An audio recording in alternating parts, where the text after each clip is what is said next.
আপনারা সবাই জানেন যে ত্রিপুরা রাজ্যে বিজেপি সরকার প্রতিষ্ঠিত হবার পর সামগ্রিকভাবে শ্রমজীবী মানুষের অবস্থা খারাপ দিকেই চলেছে।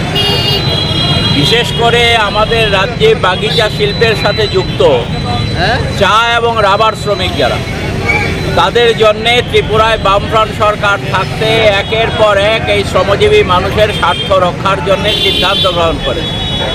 কিন্তু বিজেপি সরকার আসার পর বামফ্রন্ট সরকারের গৃহীত সিদ্ধান্ত রূপায়ণের প্রশ্নে তারা কোনো ভূমিকা গ্রহণ করেনি। মালিক শ্রেণীর স্বার্থে ধারাবাহিকভাবে বিজেপি সরকার কাজ করে চলেছে।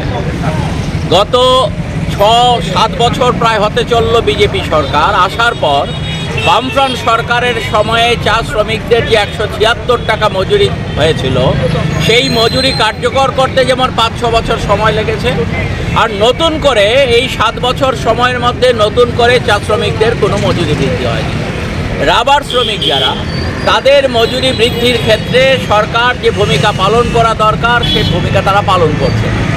আগে নিয়মিতভাবে ত্রিপক্ষীয় বৈঠকের মধ্য দিয়ে শ্রমিকদের মজুরি বৃদ্ধির জন্য বামফ্রন্ট সরকারের সময় সেই মেকানিজমটা ছিল।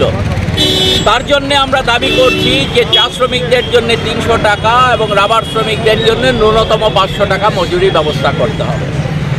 বাগানের ক্ষেত্রে যেটা আমরা লক্ষ্য করছি যে বাগানের জমি কেউ দখলে নিতে পারে না, কিন্তু আজকে এই আইন ভঙ্গ করে বাগানের জমি বিজেপির নেতৃত্বরা যে যেভাবে পারে বাগানের জমি, কি চা বাগানের জমি, কি রাবার বাগানের জমি তারা দখল করে নিচ্ছে।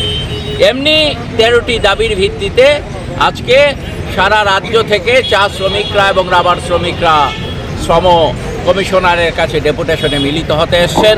আমরা আশা করব এই দাবিগুলো নিয়ে সরকার ইতিবাচক ভূমিকা পালন করবে।